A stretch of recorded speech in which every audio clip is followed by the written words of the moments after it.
Live from the North Carolina Museum of Natural Sciences in beautiful downtown Raleigh, it's the Science Cafe. Welcome, everybody. Welcome to the North Carolina Museum of Natural Sciences and the Science Cafe. Tonight we have a very engaging conversation to have. It's about how to get started in 3D printing. Does anyone here not know what 3D printing is? So, okay, so you're an apt crowd. And everybody here wants to learn how to get into 3D printing? I've heard strange things about 3D printing that on the International Space Station, NASA wants to put a 3D printer on there because they figured maybe the astronauts could learn how to print pizzas. You don't get pizzas out of tubes, you know. So that was one of their ideas. I'm sure they have so many other ideas. It's an intriguing field. I think we've all heard a lot about it. Just as a little bit of background, I started my career 40 years ago as a printer's devil, and that is a printer's assistant. And I was working in a printing museum, and of course we're all familiar with printing. And I learned from working in that museum how revolutionary printing was, the printing press, how it came. It brought upon us the Protestant Reformation, and then in short order, in a couple of hundred years, we had the American Revolution, which was really not possible without the advent of the printing press, believe it or not. So today we have this nascent new 3D printing field, and we're sort of getting to know it a little bit. We see keychains being printed by, people using them that way. We hear rumors about people starting manufacturing, where we don't have to have a factory and a big scale up to put something into the market. So Matthew Faerber here today is with our visualization lab on the 3rd floor, and I'm sure you've all been there before to see his makeup. So we're going to bring Matthew out. He's been working in 3D printing and 3D modeling, so he'll sort of show you all the ins and outs of this new field. So Matthew, why don't you come up? Matthew, just want to ask you, it seems to me that if you're working in this field, you must have been an engineering background. Is that right, that you were an engineer when you went to school? That is incorrect. Oh. I have a visualization lab, but I do not have a degree in engineering or computer programming. My degree is in environmental science. As I like to tell everyone, especially children that come into my lab, technology is one of those rare subjects where you can learn how to do it on your own. You can take classes here and there, but you can also learn from it using the internet and maybe wind up at a museum someday. Sign me up. Take it away, Matt. All right. Well, thank you for coming, everyone. Again, my name is Matthew Faerber. I'm the coordinator of the Visual World Investigate Lab up on the 3rd floor. It's open nearly every day. It's free for everyone. We do classes in there, and we create exhibits on topics ranging from scientific visualizations, but also electronics and robotics and GIS. So I welcome you all. If you haven't been there before, to please come up. We'll show you everything. There are a few images of the laboratory. It's a little bit funky, but it's a lot of fun. So tonight I'm going to talk about 3D printing. Now, I believe that in most cases, 3D talks about 3D printing involve what's really cool about 3D printing, what's new about it, and all the different things that you can do with it. Well, I'm not going to focus so much on that as I'm going to focus on how you can get started on it, the cheapest, most inexpensive way, and try to demystify the whole process for you at the same time. So what is 3D printing? You can see on my slide here some time-lapse imagery of my printer here in action. 3D printing, also known as additive manufacturing, is a process of creating an object from scratch.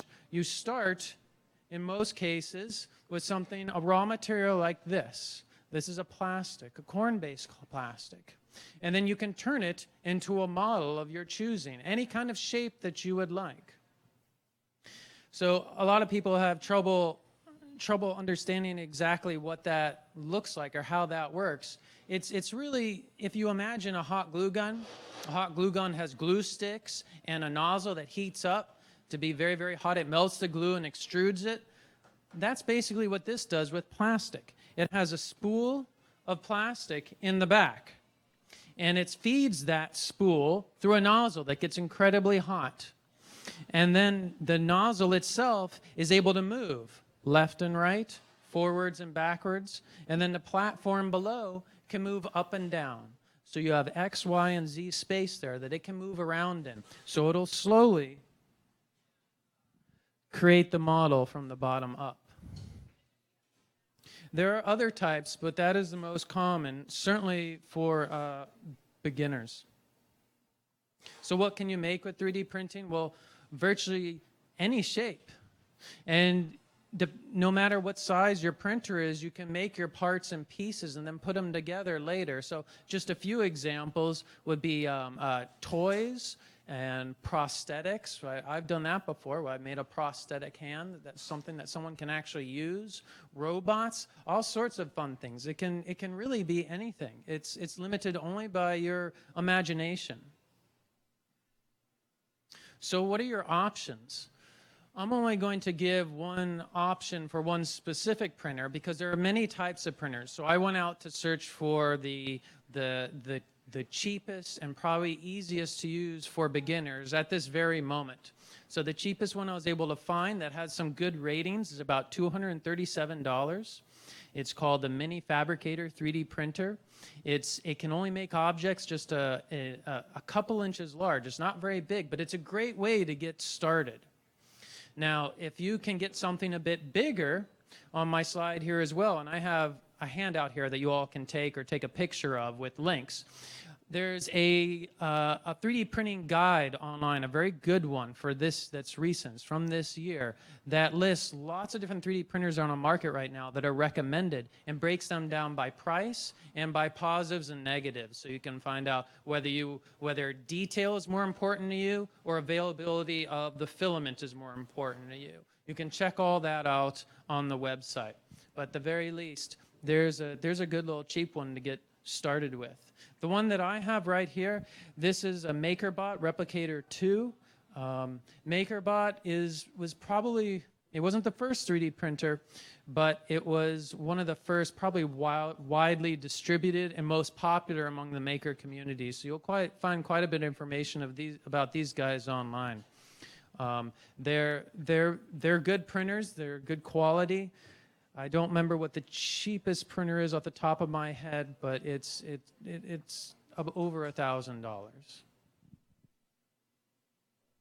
So filaments, so the stuff that you actually make your shapes out of. There are lots of options. Of course, there are 3D printers that print in things other than plastic. There are printers that print in metal as well. However, those are very, very expensive. The ones that use plastic, the most common types, have plastic that come in many different varieties. You can get plastic in any color that you could want. You can get flexible plastic. You can get plastic that glows in the dark. You can get plastic that contains wood fiber. So it actually kind of looks like and even smells like a wood product when you're done, and you can sand it and everything. There's even conductive filament that's starting to come out now. So you can actually print out your own circuit board and then print a circuit on top of that. It's plastic that's imbued with graphene. It isn't perfect, but you can make some simple circuits with it. So that's extremely, extremely powerful. And as you can see on the slide, filament is pretty cheap, I think. A reel of this is anywhere between $20 or $40 for a kilogram. And that lasts quite a while, depending upon what you're making. And that's something you have complete control over, which I'll talk about later. All right, so where do 3D models come from? So you have to, the machine can't read your mind. You have to send it a file. You have to connect it up to a computer and send it a file, or put the file on a little memory card in the case of this computer, and put it into the machine. Well, you have lots of options there. You can either download a model that someone else has already created and has made available for free, and then send it directly to the printer and print it out. One of the most popular and largest websites for that is a website called Thingiverse, where you can download models for free and talk to people that have done it as well and read their recommendations. Another option is to scan an object that you have in your home. to make a replica of it. So say you have a broken part, or you have just something really cool that you'd like to make a replica of. You have two options there. One is to buy a 3D scanner, but those are very, very expensive, and the cheap ones don't work very well, so I don't even recommend any of them, even though I do have one.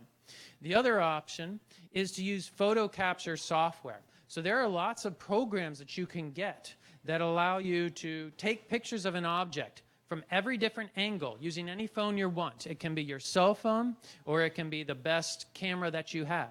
You end up taking a picture of an object from every angle, a couple dozen pictures, top and bottom. You send it at the software, and then it can determine what the object is, what it looks like from every angle, and it'll turn that into a 3D model. That also includes a photographic overlay of what that object actually looks like.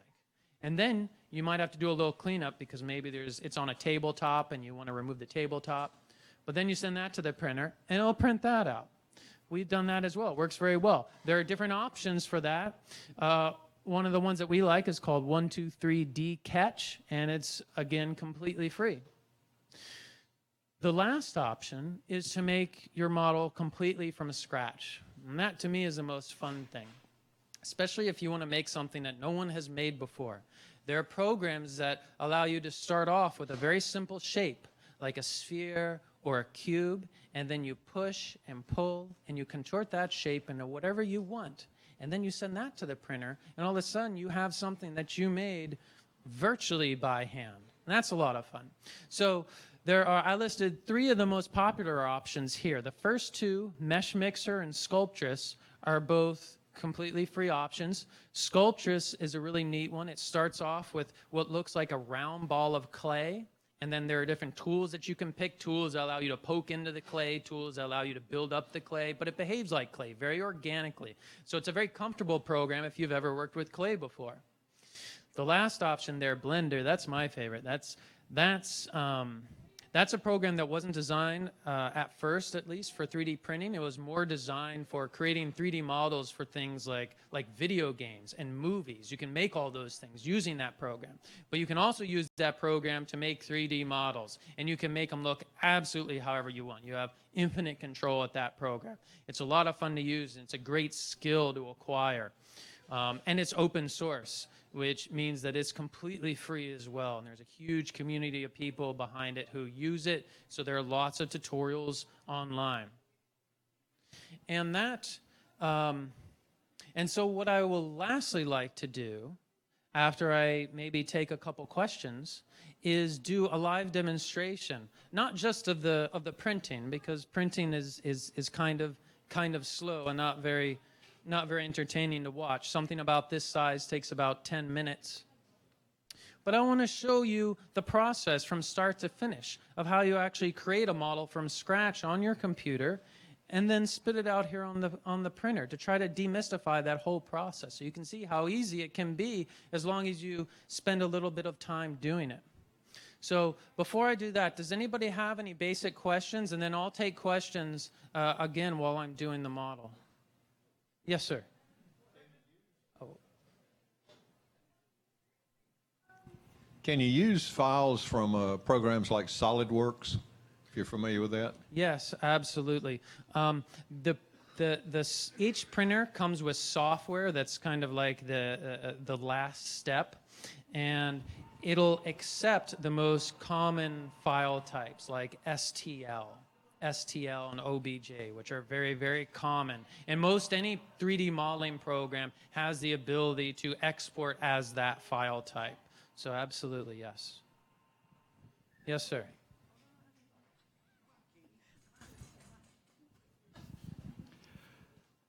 I may be hallucinating this, but I thought I saw a 3D printer that it was some kind of bath, like a liquid resin.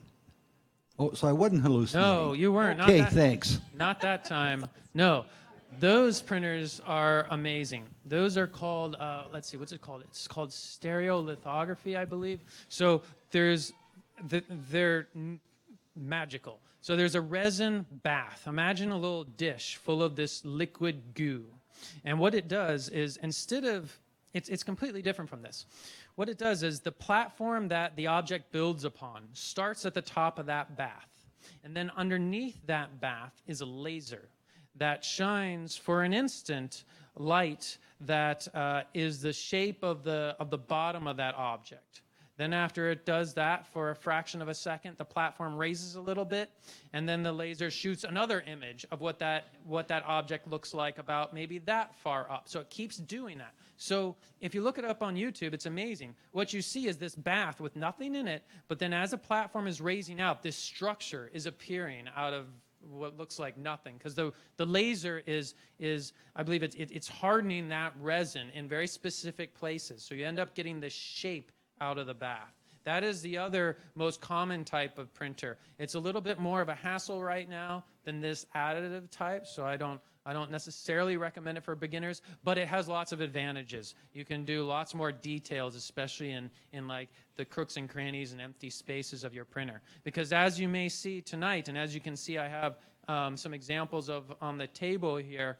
If you have an object that has overhang, like this is half of a model here. This is what it looks like in the middle of a process. If you have an object with overhang, it creates these temporary supports that you then have to break off afterwards. So this is the bottom half of a bird. And so that right there is its tail, and then you can see those parts you end up having to break off. They call them little supports. So that's a good question. That's a really fun type of printer. You have any other questions at the moment? Yes, sir. Yeah, like in photography, you could take, the beginning photographer could take negatives or film or whatever to a photo mat and have it done. Do you know of any services that if we took sent the file to, they would print it for us cheaply? Yes, they do exist. I don't have any to recommend right off the top of my head, but you can find them pretty quickly using Google. I do know that they exist, just for a few dollars a piece. Absolutely. Yes, sir. Host operating systems, Mac, Windows, Linux? All of them. Yes, they generally, there are many different manufacturers of 3D printers, but they generally make their programs available for any system, because these are made for maker communities, and we use everything. Yes, sir. Oh, I'm sorry. Yes, sir. Would you explain how the 3D metal printers work and what metals they use? And what they use? Metal. Metal. Oh, the metal printers. I don't know too much about the metal printers, to be honest. I believe that it's additive like this is. It might start with a powder. Some plastic printers start off with a powder. But I can't tell you much more about that. To put down a powder and use a laser to bond it all together. I think you're correct.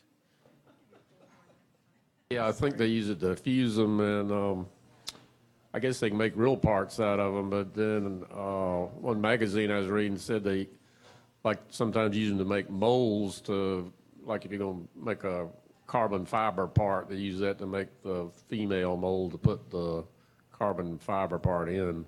That's correct. I've heard that as well. And I know jewelers are starting to use them as well. On your slide there, you characterize Blender as advanced, but Mesh Mixer and Sculptress as beginner. How big of a difference is there between the beginner level and the advanced level? Between these programs, an enormous amount of difference. An enormous amount of difference. For the most part, with Mesh Mixer and Sculptress, it's when you start up, they're designed specifically for 3D printing and for people who haven't done even modeling before. So when you pull it up, there's nice big buttons with images on them, and there aren't too many menus. But Blender is completely different. There are menus upon menus upon menus, because it's made not specifically for 3D printing, but for making true-to-life 3D models and animations and Pixar-type movies with. But as I'm going to use it here shortly, you'll see that you can quickly make really simple shapes with it as well. Yes. You mentioned earlier that you could put wood fiber in the plastic. Can you also put in some other reinforcing fibers like Kevlar or carbon fiber into it to make it extra strong? And can you also use different kinds of plastic, some that are much stronger than other kinds? That's a good question, yes. So the filament, you don't have control. You buy the filament as it comes already. So you buy the wood grain filament, it already has a grain in it. That's not something you can really do. There are machines that you can get that'll make filament for you using the scraps that you have. So I suppose you could experiment with that. There are plastics that you can get that are harder than others. Roy was mentioning the printer on the space station. It uses a harder plastic. In fact, you can buy the exact plastic that they use. So yes, there are various different types, and I suppose you could make your own if you bought one of the machines that'll make the filament for you. Most machines that use plastic, like this one here, can take two basic types: PLA, which is a sugar-based, so that's what I like to use, and ABS, which is like bottles, and it's medical grade plastic.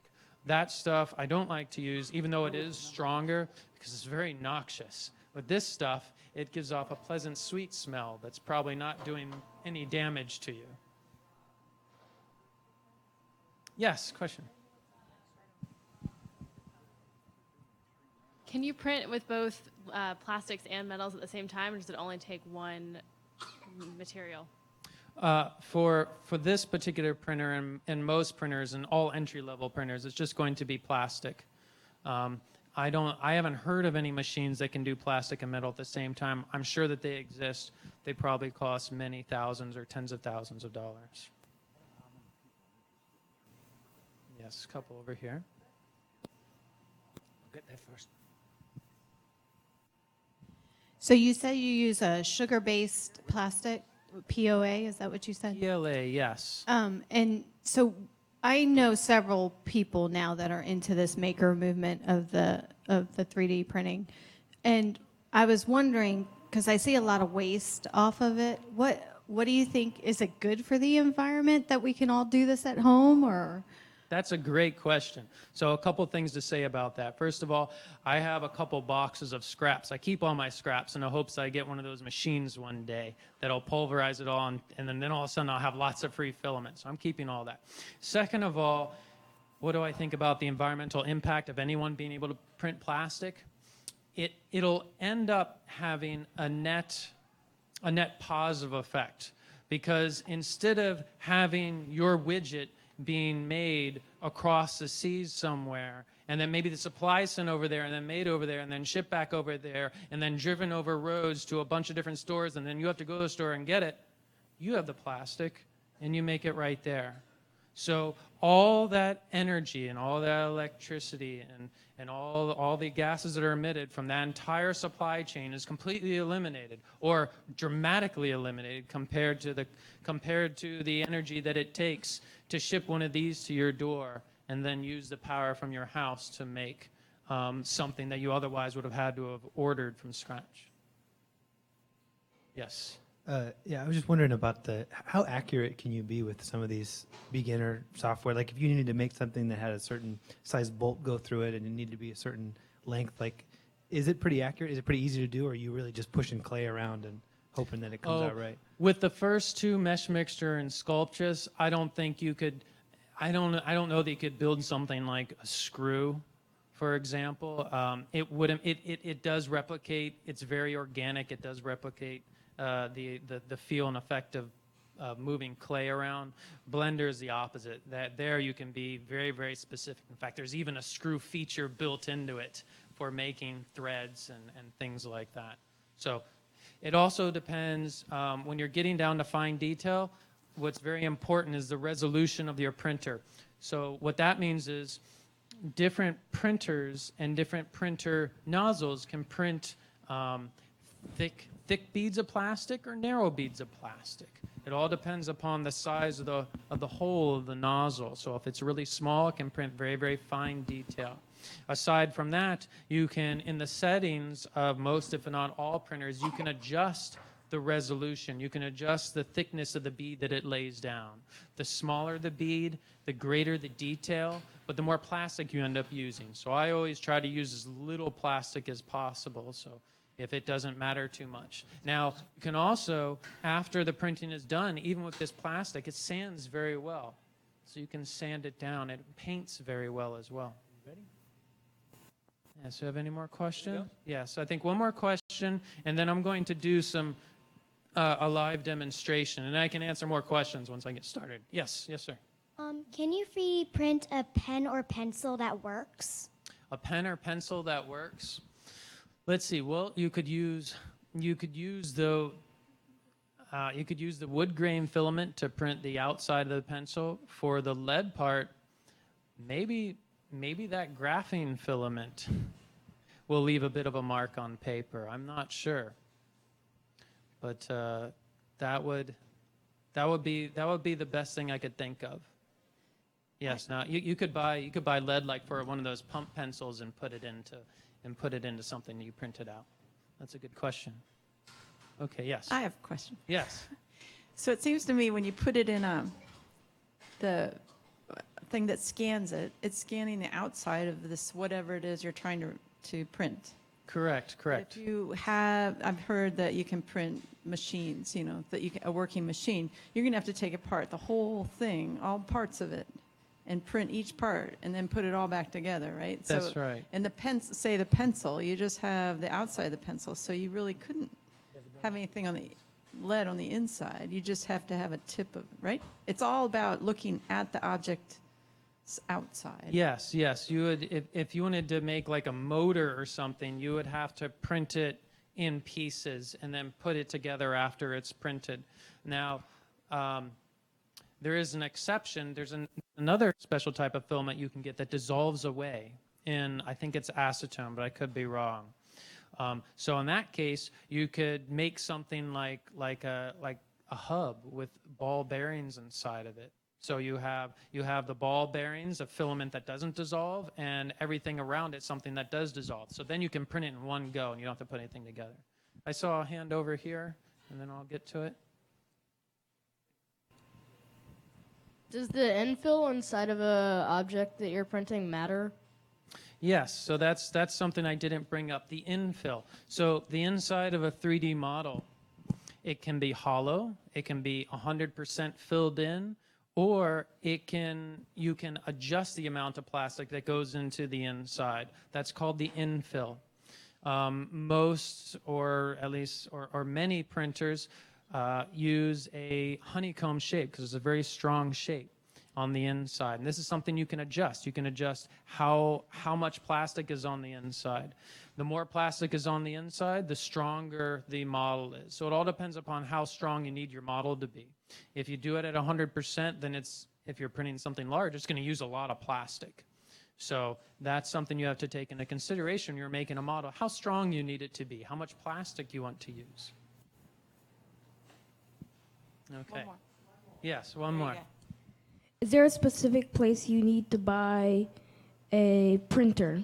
Specific place? I believe that there are some stores where you can buy them now, like office supply stores. However, the websites that manufacture the printers, like MakerBot, like that smaller one that I described, let you buy them from their sites. And of course, Amazon has them as well.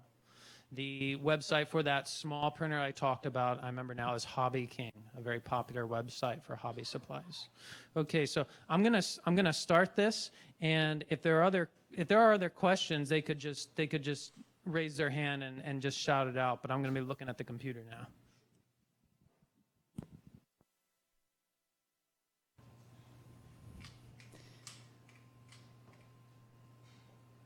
So Matthew, what do you think is what would be one of the biggest uses for 3D printing in a household?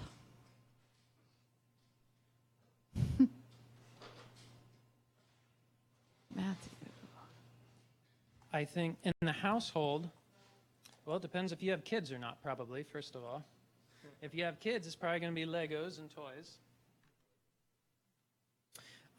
If you do or if you don't, another good thing you can use them for is fixing parts that have broken. Maybe you have a broken knob somewhere or something like that. You can recreate it and then print it out and then use that. So what I'm looking at here, if you can see on my screen, maybe you can't. Okay, let me hold on just a sec. Gotta replicate my displays here. What I'm doing is I have pulled up the 3D modeling program Blender, and I'm going to duplicate. All right, should start coming up now. There we go. Okay. All right, now, take this for a second. All right, from the audience, I'm going to take a suggestion for someone that would like to see something 3D printed, maybe from one of our younger audience members. Can anyone think of maybe like an animal, maybe something interesting that they'd like to see printed? I think I saw that hand in the back go up first. A giraffe? A giraffe. I'll do that. That was a, oh, she had the microphone there. What would you like? A bird. A bird. Okay. Let's see if I can do two at once. I think we're pushing it if I do more than two at once. Okay. So I'm going to create a 3D model of a giraffe and a bird. What about giraffe with wings? How about I do that? I'll do a giraffe with wings, and I'll print out two of them. Okay? So I'm going to do this from scratch. Okay. So we still don't. Oh, I know what I did. I changed this, but then I didn't say okay. Should come up on the screen here. Okay, keep changes. All right, okay, now we're good. Okay. All right, so here I am inside of Blender, and I start off with a simple shape. In this case, I'm going to start off with a cube. Now what I need to do is I need to split this cube up, and I need to extrude it into the shape that I want. So this cube that you see on the screen here will start off, this will be its main body. So I'm going to go ahead and let's squish it a little bit. So this is like the top there is the back. Now I'm going to start by making its legs. So I'll make its legs by cutting it up. Let's redo that here. Cut it up. All right, cut it that way. And then I'll cut it this way. Okay, so now I've divided that cube up into many sections here. And I'm going to grab what will be its legs. And they're going to be long legs because, oops, I'm going to extrude them. So there are its nice long legs. So there's legs and a body. And I'll give it a little tiny tail because I believe giraffes just have small little tails. So I'll just give it a little numb of a tail. Okay. All right. Is it longer than that? All right, tell me when. Is that good? Okay. And then, let's see, I'll have it go down like that. All right, and then I'll taper it. I'll taper it there. Okay, That's now good. I'll give it a neck. Oh, who's the painter from PBS? Who's that guy? The afro? Bob Ross. That's what I feel like right now. This is what Bob Ross would do if he were with us today. Nice neck. Nice neck. Long. Yes, nice long neck. Happy neck. Give it a happy neck. There we go. Okay. That's good. Nice long neck. Now we'll do its head. Put it up here, and I'll give it its little horns as well. Okay, there's its face. And let's see, give it its horns. Maybe there. Can you make knobs on the top of the horns? Little knobs on top of the horn? Sure. Why not? We'll get it exact. Otherwise, what's the point? Okay, so there's its head. There's little knobs. Okay, so now this is going to be a bird giraffe. So I will, let's see here. I don't know how good I am at making wings. We'll see how this goes. I have no guarantees. Up like that. And then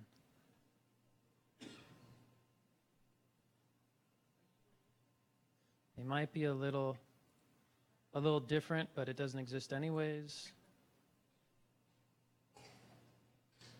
There, and then okay. Let's be a little. Let's move them back a little bit. Back a little bit. There. Okay, that kind of looks like a giraffe with wings, right? Now, this is going to require. No, thank you. Yes. This is going to require a fair amount of supports because of all these things that have overhang here. I'll forget that. Now, let's see, that's pretty cubic. I can make it a bit smoother. Do you want it smoother or do you like it cubic like this? Smoother? All right, we'll make it a bit smoother. I can use a special little tool for this. This program comes with lots and lots of tools. Make the feathers. Feathers? Okay, sure, yeah. Oh, I have all night. All right, there we go. That's pretty smooth. Okay, so there's a nice giraffe. It has pretty pointy feet here. Let me make its feet a bit less pointy so it's not tiptoeing here. So this 3D model, as you can see, is made of polygons, and you can modify the polygons. You can modify you can move their sides around, but you can also move the corners around. Those are called vertices. That's what I'm doing right now, so it's not standing on its tippy toes. And I think that's good. So now what I'm going to do is I'm going to export this guy. Call him giraffe. I'm not sure how giraffe is spelled, so I'll do that. Export giraffe as the file that it likes. And now I have to bring the giraffe into this program. So every 3D printer comes with a program that's kind of the interface between your computer and the program. Here's my giraffe. I will make it bigger. Key move to the platform. And now let's duplicate it. And move. Okay, so How do you know how big it's going to be? how do I know how big it's going to be? That's a good question. There's a tool in here where I get to choose exactly how big it's going to be. I can adjust its scale. So I'm going to make this just an inch high so it doesn't take too long to print out. And then duplicate it. And then, I don't have that big. It's getting out of hand. Okay. All right, so there are two happy little flying giraffes. And I just have to turn on the supports so it can print all that overhang. And I'm going to print what's called a raft, which is a little base support. That's the first thing it'll print. You'll see that. And I hit print. And now it's preparing it. Which parts need the supports? The wings? So it would be, yes. So this will take 15 minutes. It'll print. I'll show you the supports. It's going to show me a live preview here. It'll be the wings and the tip of the head. As you can see on the computer here, maybe, there's just a few supports, really. Its tail and the head, because it starts from the bottom up. And why does it need the supports? It needs if it didn't have the supports, then it would be trying to print in midair. And we're not there yet with printing in midair. But I'm sure we're getting there. So it's not because the material is too soft and it would... That is correct. It's not because the material is too soft. So now what the printer is doing is it's heating up its temperature to 230 degrees Celsius, and then it'll print out a little test strip and then start the print. And like I said, it'll take 15 minutes. So I can answer. Thank you, Roy. You'll see the printer will change from blue to red as it heats up its temperature. Oh, okay. So yes, question over there. Hold on. We're getting All right, I heard you say that technology isn't advanced enough to print in the air, but yet it's advanced enough to make a 3D pen. Well, a 3D printer is really a glorified glue stick gun that has motors that can control whether it goes forwards or backwards and up and down. So, yes, I don't think, I'm a little surprised that 3D printers have been around for a good while. It's just they've been very large and very expensive and used by manufacturing companies.